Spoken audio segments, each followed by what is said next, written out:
Maka ketika Ramadan itu bermakna panas setidaknya para ulama kemudian mengatakan ada beberapa hal terkait dengan terjemahan secara bahasa ini. Yang pertama, bahwa Ramadan itu membakar dosa-dosa kita. Ramadan itu akan membakar dosa-dosa kita. Sebagaimana banyak disampaikan bahwa setiap manusia itu punya dosa, dan setiap dosa itu punya cara pengampunannya sendiri-sendiri. Ada dosa-dosa yang bisa diampuni oleh Allah melalui salat. Ada dosa yang bisa diampuni lewat sedekah. Ada dosa yang bisa diampuni lewat zikir, lewat tilawah Quran, dan lewat berbagai aktivitas lainnya. Termasuk diantaranya ada dosa yang hanya bisa diampuni lewat puasa, lewat Ramadan. Maka Ramadan menjadi pelengkap di antara bentuk pengampunan dosa-dosa yang kita lakukan.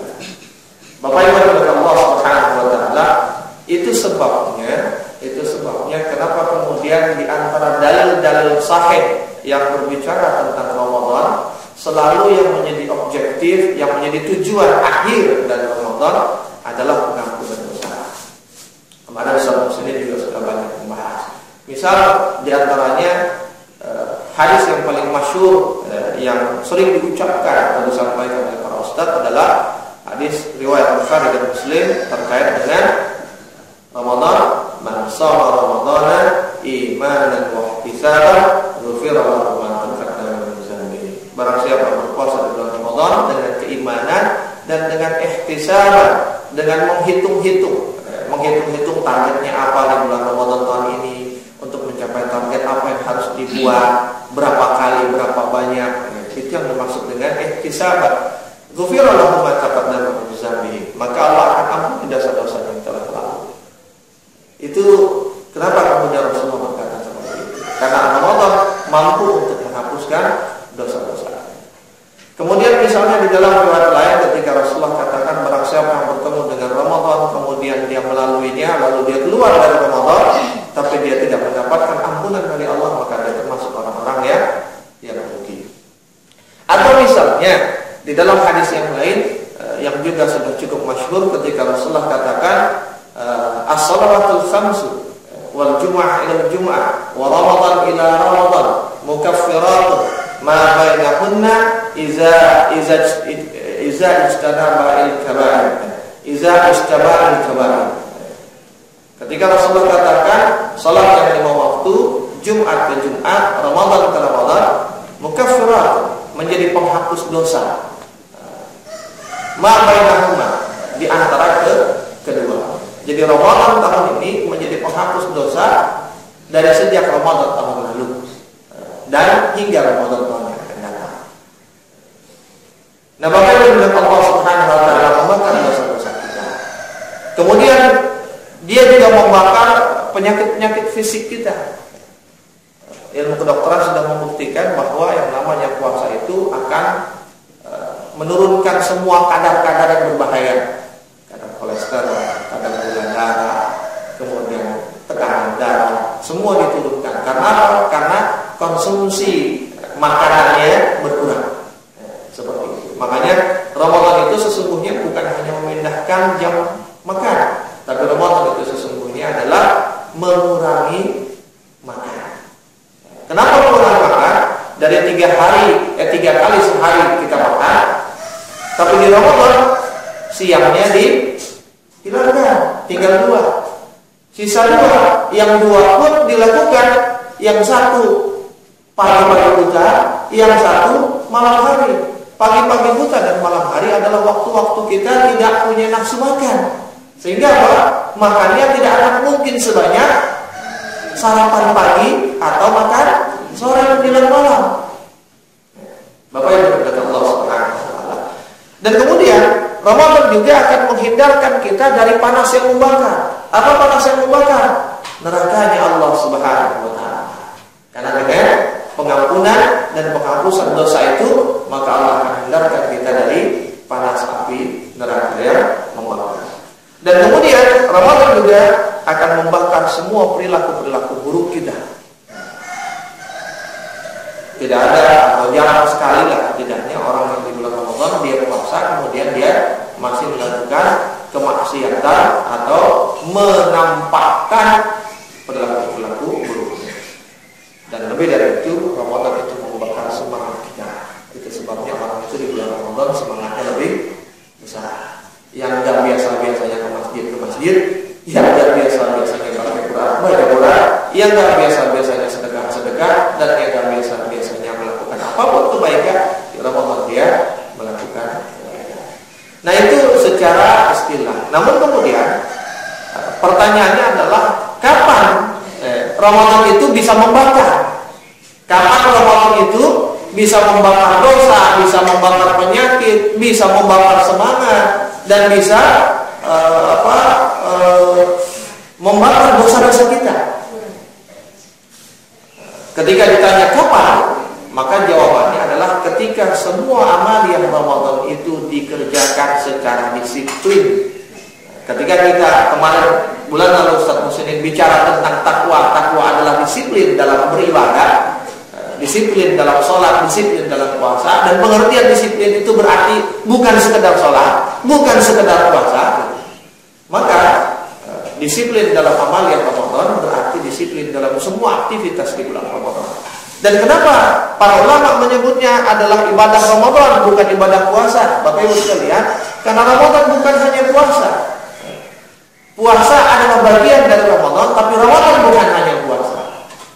Tapi di dalam Ramadan itu ada banyak aktivitas amaliyah lainnya yang dia menjadi penyempurna dari ibadah puasa kita, sehingga kemudian ibadah puasa itu naik setinggi langit di hadapan Allah Subhanahu wa taala. Apa di antara amaliyah itu? Sebagian sudah Ustaz Muslimin bahas kemarin. Saya ingin membahas beberapa lagi, mungkin sedikit lebih detail, yang mudah-mudahan ini menjadi pencerahan atau jadi ilmu buat kita. Kenapa? Karena jika tanpa ilmu kita melakukan sebuah amal, maka setidaknya paling minim kita tidak akan bisa melakukan amal itu secara baik sesuai dengan tuntutan ilmu. Seperti itu. Ditambah lagi Allah juga mengatakan di dalam surat Al-Fatir ayat ke-28, "Innama yakhshallah min ibadihil ulama." Sesungguhnya orang yang takut kepada Allah itu adalah orang-orang yang berilmu. Maka ketika kita tahu amaliyah Ramadan itu seperti apa rinciannya, maka insya Allah kita akan melaksanakannya secara baik semata karena kita takut pada Allah jika kita tidak melakukannya dengan baik. Seperti itu. Langsung saja. Yang pertama, ketika bicara tentang Ramadan, pasti identiknya dengan yang namanya sahur. Ya, yang kecil-kecil saja, yang mudah-mudah saja. Bicara tentang sahur, Bapak Ibu yang mudah Allah, ketika ditanya apa itu sahur, apa jawaban? Bu? Apa? Makanan. Apa itu sahur? Sahur itu makan. Kalau kita jawab begitu, apa artinya maksudnya makan apa? Makan sebelum subuh. Seperti itu. Itulah jawaban yang sering terungkap. Sebatas itulah ilmu kita tentang sahur. Padahal jika kita tahu apa itu sahur, maka insya Allah sahur kita akan lebih barokah. Bapak Ibu yang Allah Subhanahu wa taala, ketika kita berbicara tentang sahur, maka yang namanya sahur itu bukan makan. Sahur itu adalah satu rentang waktu yang disebut dengan sepertiga malam yang terakhir. Jadi sepertiga malam terakhir itu disebut sebagai sahur. Jadi sahur itu antara pukul 1, setengah 2 hingga menjelang subuh. Itulah namanya sahur. Bukan makan. Bahwa makan adalah salah satu aktivitas sahur, ya. Tapi sahur bukan sekedar makan. Sehingga ketika Rasulullah katakan kepada kita, tasaharu fa inna fis sahuri barakah. Rasulullah katakan bukan makan sahur. Tasaharu artinya bersahurlah. Fa inna fis sahuri barakah, karena di dalam sahur itu ada keberkahan. Bersahurlah karena sahur itu adalah sepertiga malam yang terakhir. Maka berarti ketika Rasulullah katakan bersahurlah, artinya bangunlah di sepertiga malam yang terakhir. Jadi inti dari amalan sahur itu bukan makan tapi bangun. Sehingga ketika ada orang yang ada di kepalanya ketika disebut kata sahur adalah makan, kemungkinannya hanya 3 hal. 1, dia bangun untuk makan. Atau yang kemungkinan kedua, dia tidak bangun. Kenapa tidak bangun? Nak, bangun. Ngapain bu? Sahur. Aku masih kenyang. Lantaran masih kenyang, maka dia tidak bangun sahur. Karena sahur itu makan. Buat apa makan kalau masih kenyang? Kan seperti itu. Apalagi kalau kemudian pakai hadis Nabi buat dalilnya. Berhenti makanlah sebelum lapar dan berhenti sebelum kenyang. Karena masih kenyang maka tidak makan. Atau kemungkinan yang ketiga, dibangunin tidak bangun juga. Nak, bangun. Kenapa? Sahur. Aku masih ngantuk bu. Udah bawa sahur puas insya Allah. Tidak sahur karena itu orang ngantuk malas Tapi ketika yang ada di kepalanya bahwa sahur itu adalah ibadah untuk bangun di sepertiga malam yang terakhir, maka mau dia ngantuk atau enggak, mau dia lapar atau enggak, dia pasti balas. Dan ketika bangun bukan hanya makan. Nah, ketika pertanyaannya, lantas kalau bangun di sepertiga malam apa yang dilakukan? Aturannya sudah banyak Allah berikan di dalam Al-Quran. Tidak hanya di waktu Ramadan, tapi di setiap malam, di sepertiga malam yang terakhir Allah sudah kasih rinciannya, baromejnya, agendanya apa saja gitu sepertiga malam. Minimal kalau kita buka satu surat saja, surat Al-Muzammil misalnya. Di situ jelas tuh aturannya sepertiga malam kita mesti ngapain. Ya Al-Muzammil, qumil laila illa qalila. Bangun, pertama bangun di waktu malam. Nisfahu aw inqus minhu qalila. Bangun di setengah malam atau kurang sedikit. Aw zid alaihi atau lebih sedikit dari setengah. Warattilil Qur'ana tartila, dan kemudian bacalah Al-Qur'an. Inna sanulqi 'alaika qawlan tsaqila, inna nashi'atal laili hiya ashaddu wat'u aqwa qila. Bangun malam itu semua perkataan kita menjadi perkataan yang qawlan tsaqila, perkataan yang kuat yang punya pengaruh kepada diri kita. Sehingga ketika kita baca Quran, bacaan Quran itu akan lebih meresap, punya efek sama diri kita ketimbang kita baca Quran di siang hari. Seperti itu. Dan bangun malam itu akan lebih mudah untuk menyuburkan hati kita. Asyaddu wa'u aqwa qila. Bapak Ibu yang Allah Subhanahu wa taala, bangun, ambil wudu, salat tahajud, kemudian zikir, kemudian doa, lalu tilawah Quran. Seandainya ada orang yang bangun di sepertiga malam terakhir dalam keadaan tidak lapar, kemudian dia ambil wudu, kemudian dia sholat 2 rakaat aja, kemudian tambah lagi dia zikir, kemudian tambah dia baca doa, tambah lagi dia tilawah Quran, yakin minimal itu 20 menit dilakukan. Setelah 20 menit ruku sujud, pasti dia letih. Setiap dia berdoa, dia baca Quran, pasti dia capek. Dan ketika letih dan capek, pasti dia lapar dan haus. Maka yang tadinya nggak lapar jadilah. Ketika lapar, orang makannya lebih sedap.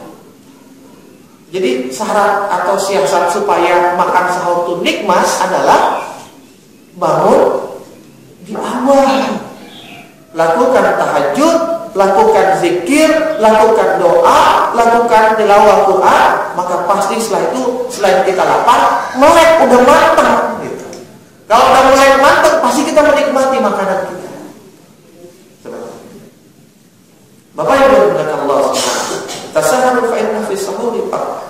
Bersahurlah karena di dalam sahur itu ada keberkahan. Ya, di dalam waktu-waktu sahur itu ada keberkahan. Apa itu barakah? Saya dulu setiap saya ganti saya pernah sampaikan.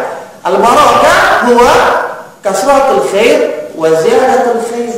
Barakah itu artinya kebaikan yang banyak dan kebaikan yang terus bertambah. Artinya apa? Ketika kita bangun di sepertiga malam yang terakhir, bangunnya saja sudah memberikan kebaikan yang banyak kepada kita. Apalagi jika kita melakukan banyak hal. Jadi kalau kemudian bangun sahur sepertiga malam, ngapain? Bahkan kita bangun kemudian kita bengong aja, bagus sekalian, dapat berkahnya.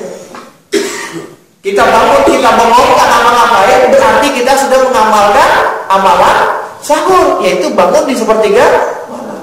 Cuma masalahnya kalau ada orang bangun di waktu sahur kemudian bengong aja sampai subuh gitu, itu kan namanya orang gila. Ibarat momen futsal. Kalau anak-anak bawa palu momen futsal, sewa lapangan di Ceria 1 jam. Kemudian berangkat sampai nyewa jam 7 sampai jam 7 kurang seperempat. Nunggu persis jam 7 lengkap nih 10 orang main masuk ke dalam lapangan. Sampai di dalam lapangan udah waktunya main. Ya kan, lapangan sudah dibuka, bola sudah ditaruh di tengah, baju futsal sudah dipakai, training sudah dipakai, sepatu futsal sudah dipakai, siap main. Tapi ternyata yang satu duduk di pojokan sambil main WhatsApp, main SMS. Satu lagi main game, satu lagi nyapuin lapangan, satu lagi duduk mau mikirin ya Allah, satu lagi puasa apa ya sebetulnya. Satu lagi nelpon gitu. Sampai jam 8 1 jam. Setelah itu keluar pulang. Kira-kira orang kayak gini orang apa? Gendeng kan? Nyawa lapangan cuma bukan buat main, buat masuk doa, kemudian di dalamnya bukan main futsal. Lah ngapain nelpon di lapangan futsal? Ngapain SMS-an di lapangan futsal? Ini kan di rumah. Nah kurang lebih begitu kalau ada orang bangun sahur terus ngomong gitu, nggak apa-apa. Bapak Ibu dari Allah Subhanahu wa Ta'ala. Dan di antaranya misalnya ketika Allah sebutkan dalam surat Al-Zariyat ayat ke-18, Allah juga katakan wa bil ashari yastaghfiru, dan di waktu-waktu sahur itu kata Allah yastaghfiru, banyak-banyak mohon ampun. Bapak Ibu, kalau di bulan Ramadan di waktu sahur biasanya apa yang dilakukan orang? Ibu-ibu masak. Setelah itu sambil nunggu masakan atau ketika sambil makan apa yang dilakukan? Nyetel TV. Nyetel TV apa caranya? Apa itu? Lawak. Betul kan? Lawak itu bikin kita tertawa. Kalau tertawa yang berkerut apanya? Pipinya kan? Nah, ini kita ketawain. Kan pipi berkerut nih. Ya kan? Betul. Seandainya pun saking lucunya biasanya bisa sampai nangis tetap pingkal-pingkal. Betul gak? Ada orang ketawa sampai nangis sampai marah. Ada. Itu yang dilakukan. Padahal yang Allah katakan di dalam Al-Quran wa bil ashari hum yastaghfirun.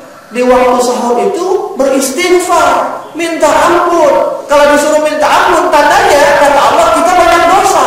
Orang banyak dosa yang kepikir neraka. Banyak di neraka, kita takut. Gimana kita nggak takut disebut neraka? Bapak Ibu ingat Allah, kalau kita buka tafsir Ibnu Katsir saja, ketika Allah bicara di situ dibahas tentang surat Allahumma shalli ala Muhammad, yang ada dan jagalah keluargamu dan dirimu dan keluargamu dari neraka, surat apa? At-Tahrim gitu. Di dalam tafsir Ibnu Katsir itu dikatakan proses penciptaan neraka. Jadi neraka itu Allah ciptakan dengan 2 kali tiupan. Di tiupan yang pertama, apinya itu menyala. Di tiupan yang kedua, apinya semakin besar. Ketika neraka itu diciptakan, pada tiupan yang pertama saja, itu para malaikat yang menyaksikan itu merinding, lemas, sehingga mereka jatuh terduduk.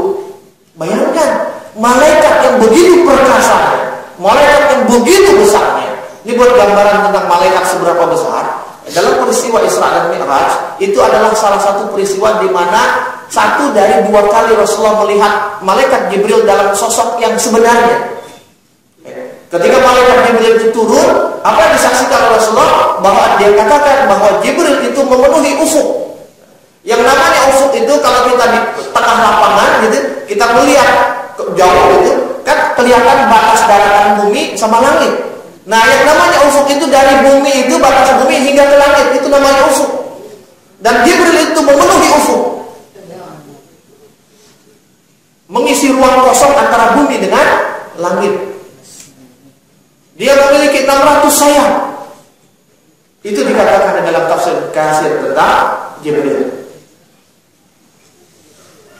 Bahkan malaikat yang sebesar, sehebat, sekuat itu, ketika menyaksikan neraka itu ditiupkan untuk tiupan yang pertama, itu menggigil tubuh mereka. Jadi kalau kita disebut dosa yang kebayang neraka, disebut neraka, pasti kita bergidik ketakutan. Dan ketika orang bergidik ketakutan dengan neraka, maka apa yang dilakukan? Orang ketakutan itu, maka dia akan mohon ampun. Ketika mohon ampun, saking takut untuk menghindarnya, maka dia meneteskan air mata yang berkerut pipi atau dahinya. Dahinya, yo, sampai mukanya jelek banget lah gitu, ya kan, berkerut-kerut dahinya. Sementara apa yang dilakukan manusia di waktu sahur? Nyetel TV, tertawa-tawa, ketawa ke TV, terbahak-bahak, terpingkal-pingkal, menetes air mata, tapi air mata karena ketawa. Padahal Allah perintahkan untuk banyak minta ampun, menangis, berkerut dahi, bukan pipi. Allah suruh kita ke barat, tapi kita ke timur.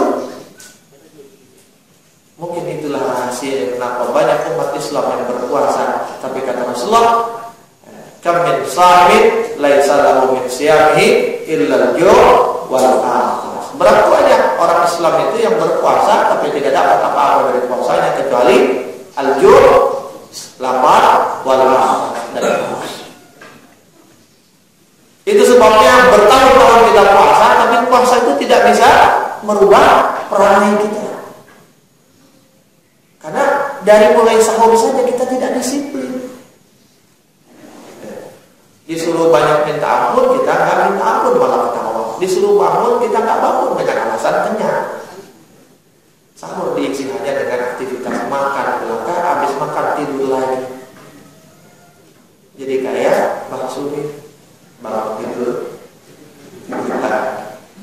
Bapak Ibu yang Allah Subhanahu wa Ta'ala.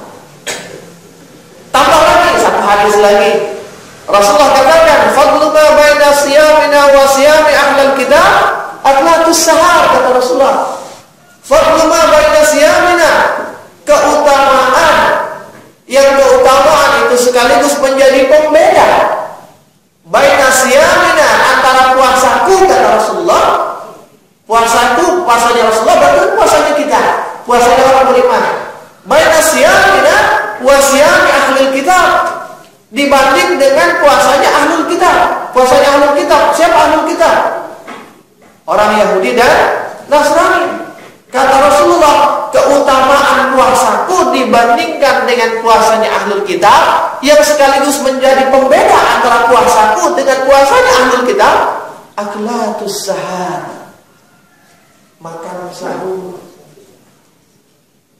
Dan untuk makan sahur tadi itu aktivitas sahurnya dikerjakan.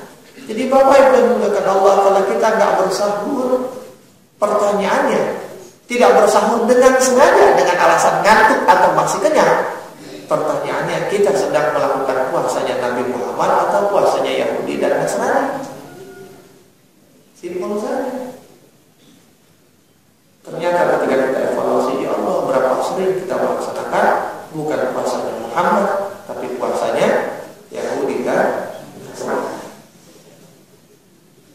Disiplin dalam bersahur.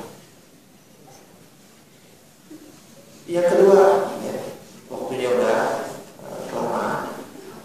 Yang kedua, apa yang berkaitan dengan Ramadan, dengan puasa selain sahur? Ya temannya sahur. Temannya sahur apa bu? Buka puasa. Ya kan? Ketika saya tanya apa itu berbuka, makan lagi gitu. Sahur ya makan, buka ya makan. Padahal yang namanya puasa menahan lapar, yang namanya puasa mengurangi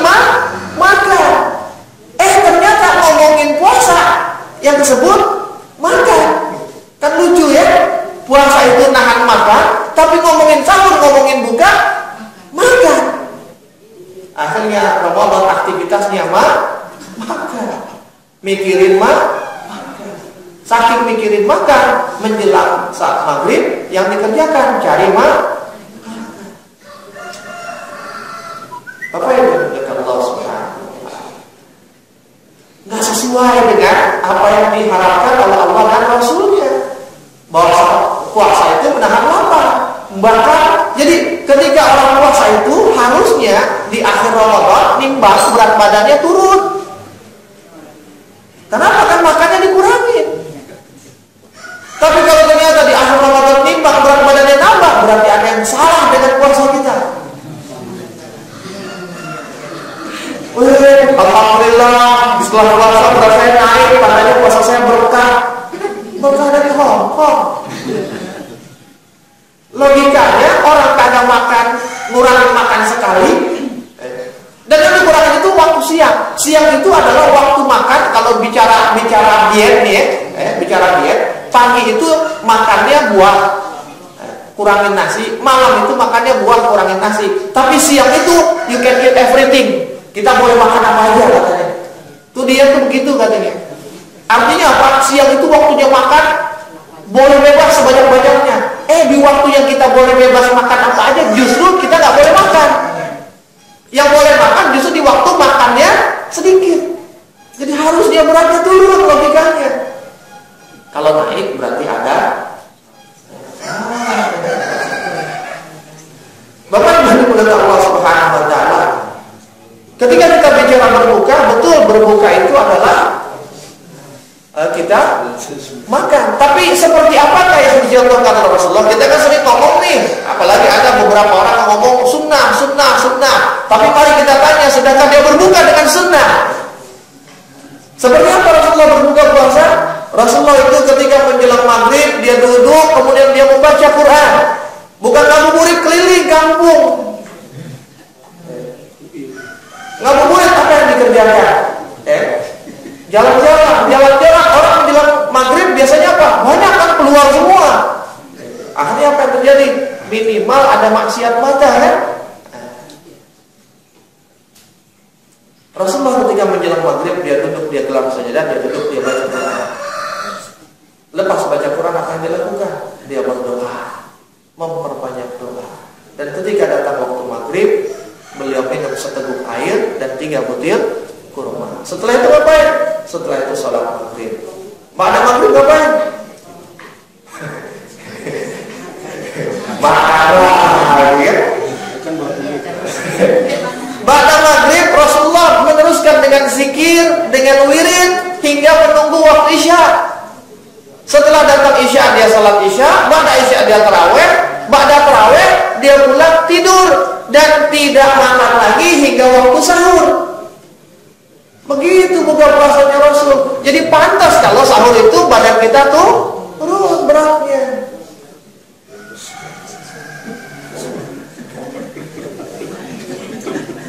Bisa nggak berbuka seperti sunnah Rasul?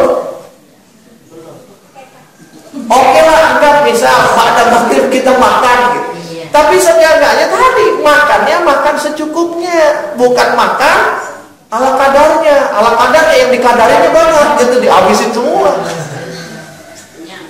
Itulah yang bikin kesalahan di waktu berbuka. Itulah yang membuat kita tidak bangun sahur karena masih kenyang.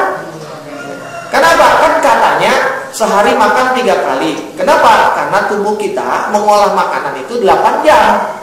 Ya, 8 jam. Kan 24 bagi 8 3 gitu. Sehingga 8 jam baru kita lapar lagi. Kalau kita makan pada maghrib itu jam 6:30, 6:30 kita makan, maka hitungan 8 jam berikutnya, anggaplah jam 7 mentok-mentok gitu, jam 7 biar gampang hitungnya maksudnya. 7, 8, 9, 10, 11, 12, 1, 2, 3. Jam 3 kita masih bangun. Kenapa? Karena lapar. Tapi kenapa kita nggak bangun? Karena habis isya kita makan lagi, mau tidur kita makan lagi. Tanggung tuh mubazir, innal mubazirin kanu ikhwanu syayatin, begitu alasan. Lah kenapa belinya banyak? Jam 11 mau tidur makan. 12, 13, 14, 12, 12, 1, 2, 3, 4, 5, 6, 7. Jam 7 baru lapar, begitu bangun udah waktu puasa. Akhirnya apa? Lemas, karena lemas tidur. Buat biar laparnya nggak terasa. Akhirnya puasanya puasa ulang, tidur sepanjang hari. Bangun pas zuhur, habis zuhur tidur lagi. Bangun pas asar, habis asar tidur lagi. Bangun maghrib. Dah elah kagak kerja orang. Ngapain dengan Allah Subhanahu? Itu bukan Rasulullah. Kenapa tadi saya katakan Rasulullah kemudian gelar sajadah, kemudian dia baca Quran dan kemudian doa? Kenapa? Karena Rasulullah katakan lagi dalam hadisnya yang lain, lis-sha'imin 'inda ifṭarihi da'watun mustajabah. Lis-sha'imin bagi orang-orang yang berpuasa, 'inda ifṭarihi menjelang berbuka atau saat ketika berbuka. Da'watun mustajabah. Doanya itu makbul, doanya mustajab. Maka ketika menjelang maghrib langsung gelar sajadah, bukan sholat, bukan. Karena tidak boleh sholat menjelang waktu maghrib. Pada asar sampai maghrib. Setidaknya itu menurut satu pendapat. Gelar sajadah, ambil wudhu, gelar sajadah untuk apa tadi? Baca Quran dan siap-siap banyak-banyakin doa. Karena di saat itulah mustajab. Nah ini yang bapak-bapaknya keluar, keliling atau masih di jalanan. Yang ada apa? Di jalanan bukan doa, ngedumel, macet, brengsek orang, woi maju, mundur,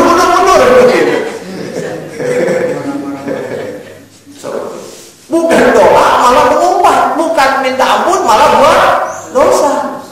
Yang ibu-ibunya ngapain? Di dapur, nyiapin buat buka, sibuk sama minyak, sama api kepanasan. Bukannya gelar sajadah, doa yang banyak. Jadi kalau menjelang maghrib, jangan di dapur lagi. Di dapur itu habis zuhur atau persis habis asar, nyiapin buat makan sahur. Jadi nanti menjelang maghrib udah gak sibuk lagi. Wabah dingin, kan tinggal diangetin. Ngangetin kan gak kayak masak. Bapak Ibu Allah. Dan ketika bicara berbuka, dia berlawanan dengan sahur. Kalau sahur itu diakhiri. Itu sebabnya sahur itu, makan itu aktivitas penutup waktu sahur, bukan pembuka. Jadi gak ada sahur itu jam 2, jam 3. Sahur itu 10-15 menit sebelum subuh. Itu makan sahur, makan itu 10-15 menit sebelum sahur. Sebelum subuh. Bolak-balik. Jangan malah jam 3 kita saat makan. Sunnahnya diakhirkan, tapi berbuka sunnahnya diawalkan. Begitu azan langsung buka. Jangan enggak, gua masih kuat. Tar aja habis sholat isya, habis tarawih. Nah puasa bukan main kuat-kuatan. Kalau ada orang yang puasa kemudian bukanya habis isya, maka sesungguhnya itu adalah puasanya orang Yahudi.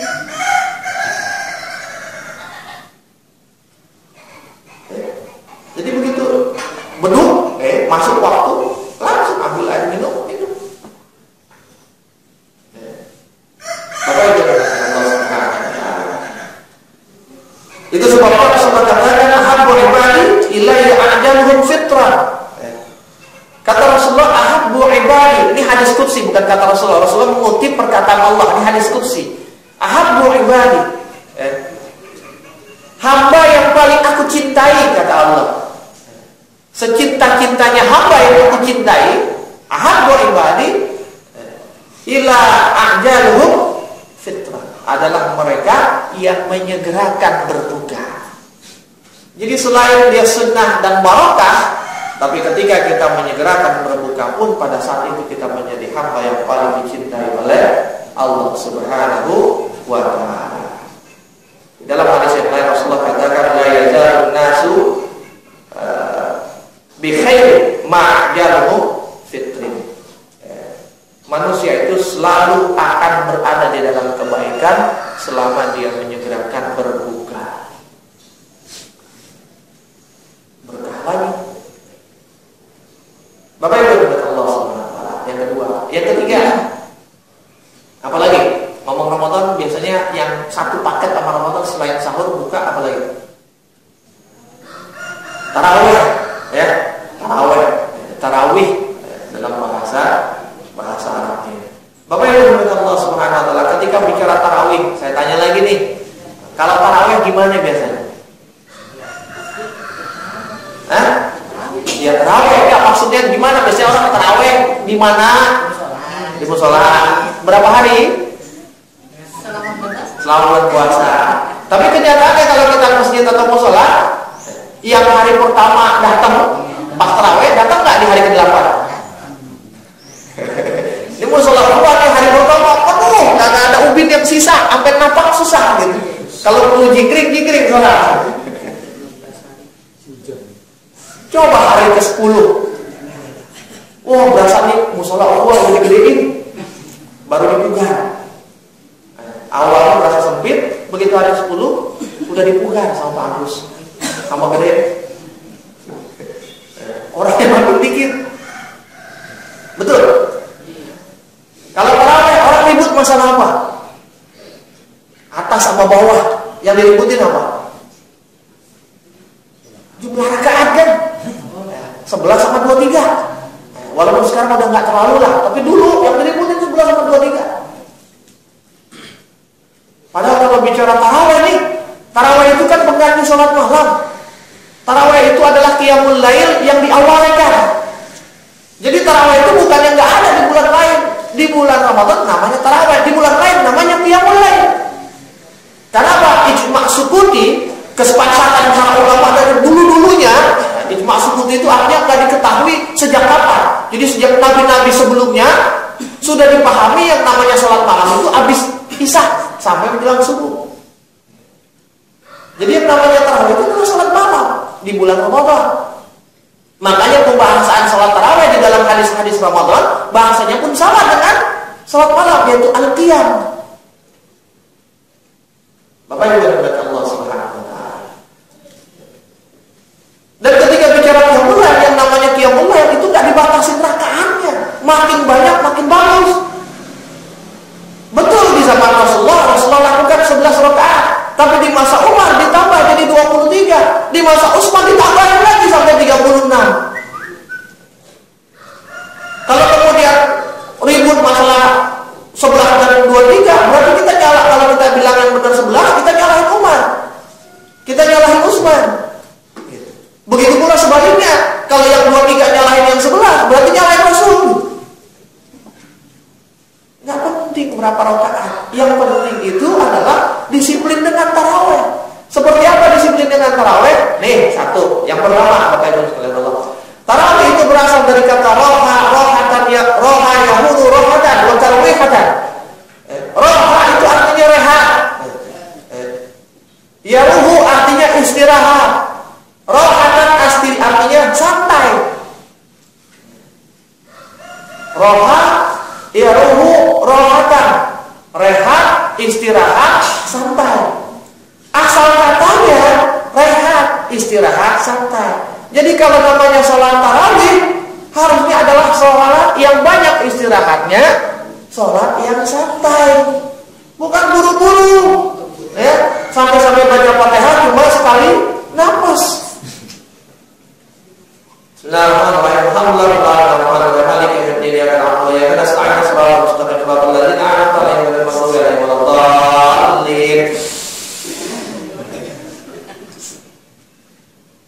Sehingga sholat tarawih seperti ayam makan beras.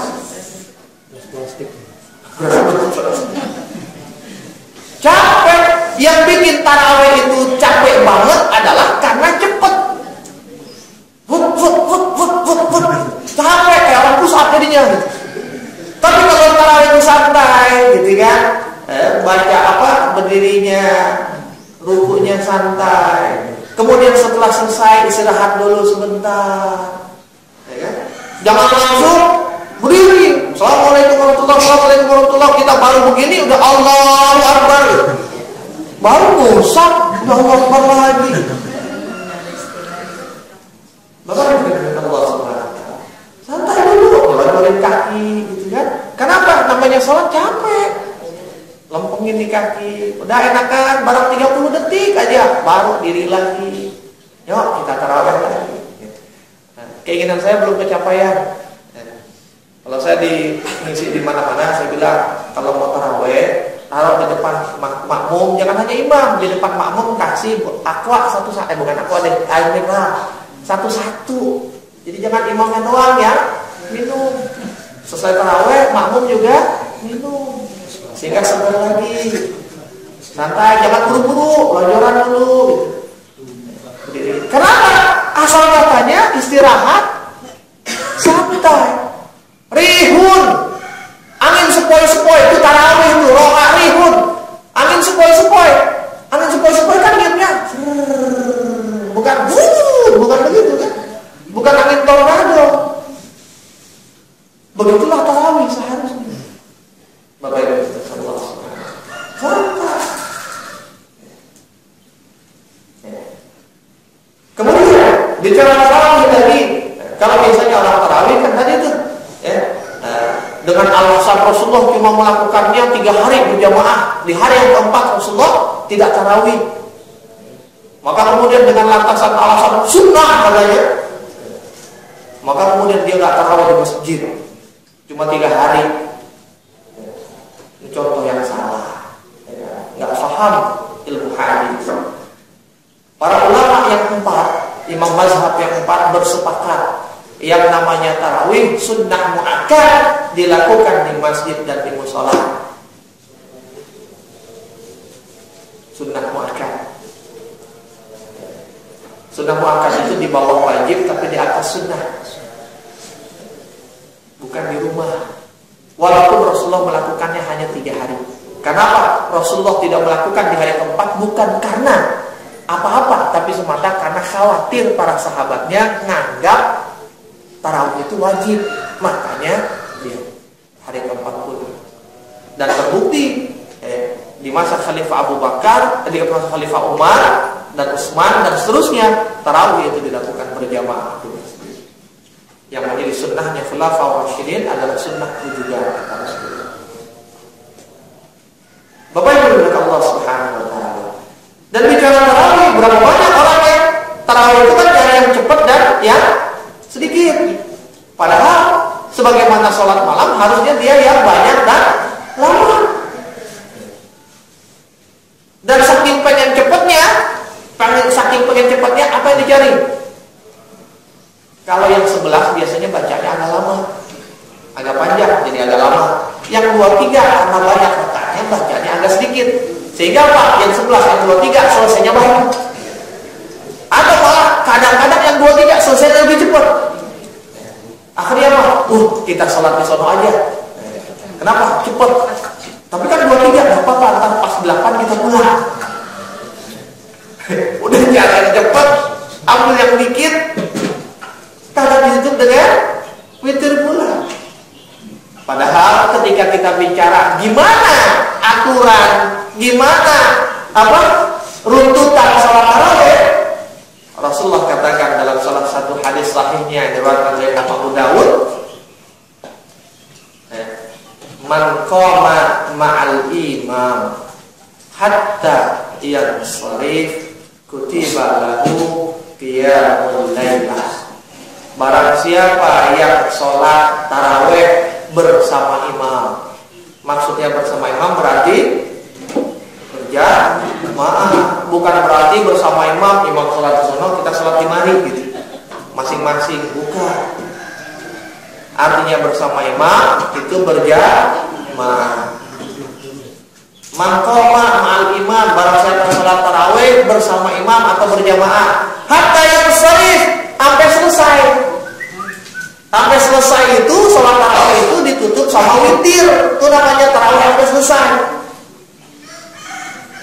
Jadi kalau ada orang tarawih pas witir dia pulang dengan alasan apapun, sampai alasan orang soleh katanya, ini orang soleh yang nggak punya ilmu, kok pulang mau witir? Iya, mau tahajud lagi ntar malam. Jadi pas witir pulang. Ini bukti orang tak berilmu. Kenapa? Apa salahnya? Ada hubungan apa antara tahajud lagi sama witir?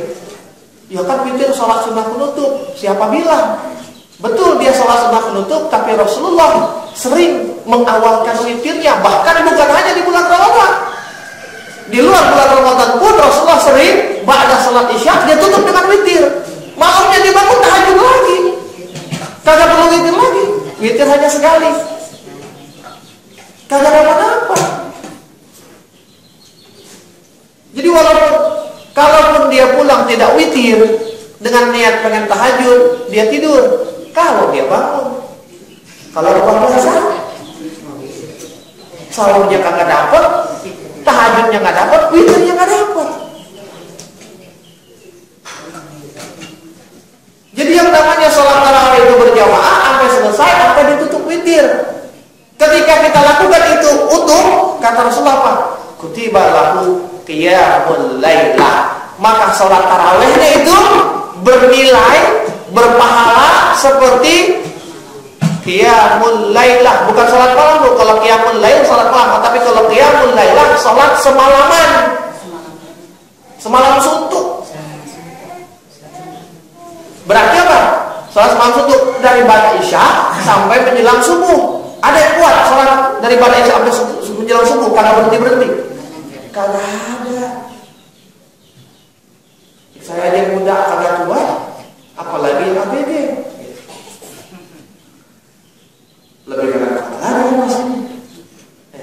Tapi ketika kita sholat tarawih berjamaah di masjid ditutup dengan witir, maka walaupun kita nggak tahajud lagi di ntar malam, tapi tarawih kita sudah seperti kita sholat semalaman suntuk. Nggak ada kita yang berat kuat sholat suntuk. Yang ada sholat semalam ngantuk. Semalaman ngantuk akhirnya kagak. Bapak Allah Subhanahu. Itu tarawih. Kalau kemudian dibilang tarawih seperti ini, maka itulah tarawih yang disiplin. Bapak Ibu Allah Subhanahu. Ya, berjamaah, kemudian apa lagi tadi? Berjamaah di masjid atau di sholat dan ditutup dengan witir. Dan sholat dilakukan secara santai. Dan yang terakhir, sebenarnya masih ada lagi nih, ada sekitar 10, baru 3 kan? Saya kasih 2 lagi, saya singkat. Yang keempat adalah baca Quran. Kenapa baca Quran? Silahkan 183 sampai 187 itu ayat-ayat tentang puasa. Ayat tentang puasa. Di 185-nya Allah sebut syahrul Ramadan allazi unzila fihil Qur'an. Itu maknanya bahwa Ramadan saatnya memperbanyak baca Al-Qur'an. Kata Rasulullah, katakan dalam 1 bulan. Imam Syafi'i sehari di bulan Ramadan khatamnya 2 kali. Kita sebulan 2 kali berapa? Imam Syafi'i sehari 2 kali. Sebulan 40 kali. Kata Allah, Imam Syafi'i siapa bilang? Dia ulama. Yang kelima adalah memperbanyak doa. 183, 184, 185, 187 Allah sebut kata puasa, Allah sebut kata Ramadan. Tapi di 186 tidak sama sekali Allah sebut kata puasa dan tidak sama sekali Allah sebut kata Ramadan. Wa iza sa'alaka ibadi anni fa inni qarib ujibu da'watad da'i iza da'ani falyastajibu li wal yu'minu bil la'allahum yarshudun. Wa iza sa'alaka ibadi, dan ketika hamba-hambaku bertanya tentangku Muhammad, anni fa inni qarib, maka sesungguhnya aku ini dekat. Ujibu da'watad da'i iza da'ani, 3 kali kata doa disebut. Ujibu da'wa tadda'i iza da'ani. Kata da'a itu disebut 3 kali. Ujibu da'wa tadda'i. Allah mengabulkan. Allah memulai dengan kalimat ujibu, aku kabulkan. Allah tidak suruh dulu berdoa ente, aku kabulkan doa ente. Enggak. Kata Allah, aku kabulkan doa ente. Jadi apa? pengabulannya dulu yang dikasih tahu ke kita. Ibarat orang tua nih nyuruh anaknya, bukan dia bilang, nak ke pasar beliin ini, ntar kalau kamu beliin kamu pulang, umi kasih uang jajan yang banyak. Itu umumnya. Tapi ini yang dilakukan apa? Nah, umi kasih uang jajan yang banyak kalau kamu pergi ke pasar. Jadi disemangatinnya dari awal, bukan di ujung. Allah katakan, uji ibu, aku kabulkan. Apa yang dikabulkan? Tadda'i. Uji ibu dakwah tadda'i. Yang dikabulkan oleh Allah adalah doa, permohonan, dakwah, tadda'i. Doanya orang-orang yang berdoa. Iza da'ani, jika dia berdoanya kepadaku. Jadi bukan cuma berdoa doang, tapi doanya orang yang berdoa jika doanya minta padaku, kata Allah. Kalau nggak doa, ya kagak dikabulin. Apa yang mau dikabulin kagak ada yang diminta. Ditambah lagi 185, 187 ngomongin puasa, ngomongin Ramadan. Puasa itu ibadah yang luar biasa. Di dalam ilmu tafsir itu, ketika ada kalimat perintah diulang dalam satu ayat, maka menunjukkan perintah itu perintah yang penting sehingga harus diulang. Atau ketika ada kalimat perintah yang mengiringi perintah yang penting, maka perintah yang mengiringi itu juga sama pentingnya. Dan ketika ada kalimat perintah yang diapit oleh dua perintah besar dan penting, maka berarti yang diapit punya keutamaan dan kebesaran yang sama dengan yang mengapitnya. Yang mengapitnya Ramadan luar biasa. Yang diapit adalah perintah doa, maka doa pun sama besar dan utamanya dengan puasa itu sendiri. Maka banyak-banyak berdoa. Dan Rasulullah katakan, salah satu la taraddu da'watuhum al-imam al-adil was-sa'imu hatta yuftir wa da'watul mazlum. Kata Rasulullah, doa orang-orang ada tiga. Salah satu taraddadu, ada tiga doa orang yang dia doanya dikabulkan, tidak tertolak. Yang pertama adalah kata Rasulullah al-imamul adil, imam yang adil, pemimpin yang adil, doanya makbul. Makanya pemimpin-pemimpin di zaman terdahulu, di zaman kekhalifahan, baik Khulafaur Rasyidin ataupun Bani Umayyah, itu kalau ada apa-apa nih, ada paceklik, musim kering, gempa bumi, yang turun doa itu khalifahnya.